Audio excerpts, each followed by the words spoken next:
अगर आपको कमर से पैर तक दर्द है, उठने में, बैठने में, चलने में, तो ये सायटिका की बीमारी हो सकती है।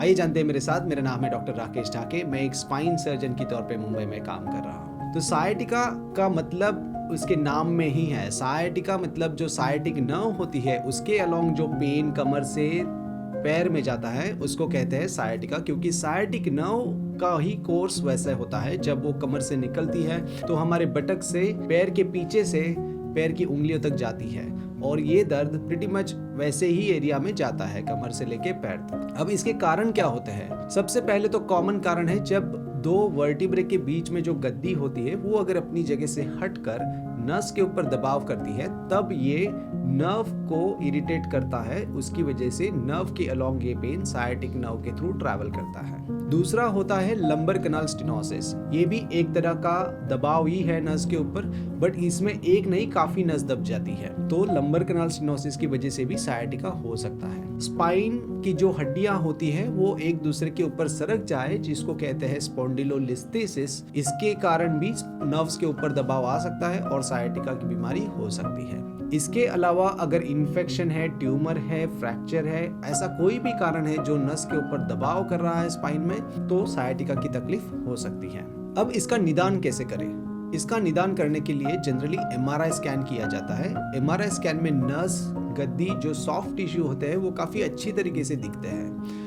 जनरली एक्सरे में हमें इतना अंदाजा नहीं आता है, क्योंकि एक्सरे में काफी लेवल में एज रिलेटेड जो डीजेनरेटिव या वेयर एंड टेयर चेंजेस होते हैं वो दिखते हैं, पर एमआरआई में एग्जैक्टली कौन सी लेवल पे कौन सी नस दबी है ये हमें पता चलता है। इसके लिए एमआरआई ये सायटिका की डायग्नोसिस के लिए गोल्ड स्टैंडर्ड माना जाता है। कभी कभार अगर पेशेंट को डायबिटीज है, पेरिफेरल न्यूरोपैथी है, तो उनकी नर्व्स में ही प्रॉब्लम होता है, तो आपके डॉक्टर आपको नर्व कंडक्शन स्टडी भी ऐसे सिचुएशन में कराने के लिए कह सकते हैं। अब जानते हैं इसका इलाज कैसे किया जाए।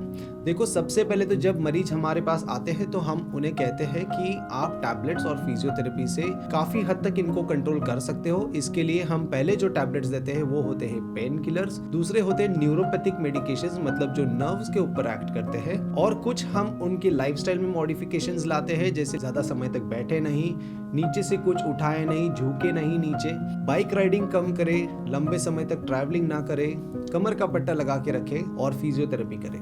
अगर इन सब चीजों से कमर दर्द और सायटिका कंट्रोल होता है तो इन पेशेंट्स को और ज्यादा कुछ करने की जरूरत नहीं पड़ती है।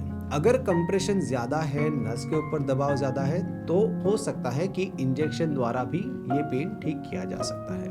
अब इंजेक्शन एक 5-10 मिनट की प्रोसीजर होती है, बट उसमें जो नस दबी है उसके क्लोज हम जाके एक्सरे के अंदर लोकल एनेस्थेटिक और स्टेरॉइड की दवा देते हैं, जिसके कारण सायटिका का पेन क्योर हो सकता है। अगर ये दबाव काफी ज्यादा है और पेशेंट को पैरों में कमजोरी है, सुनपना है, भारीपना है, तो ऐसे सिचुएशंस में सर्जरी की भी जरूरत पड़ सकती है। अब सर्जरी मिनिमली इन्वेसिव भी आजकल की जाती है, जिससे पेशेंट सेम डे या नेक्स्ट डे पैरों पे खड़े रह के चल सकते हैं, घर पे इमीडिएटली जा सकते हैं। तो ये हो गए सायटिका के लक्षण, उनके कारण और उसका इलाज। अगर आपको फिर भी कुछ डाउट्स है या सवाल है आपके मन में, तो आप जरूर नीचे दिए गए हुए नंबर पे हमें संपर्क करें या व्हाट्सएप करें।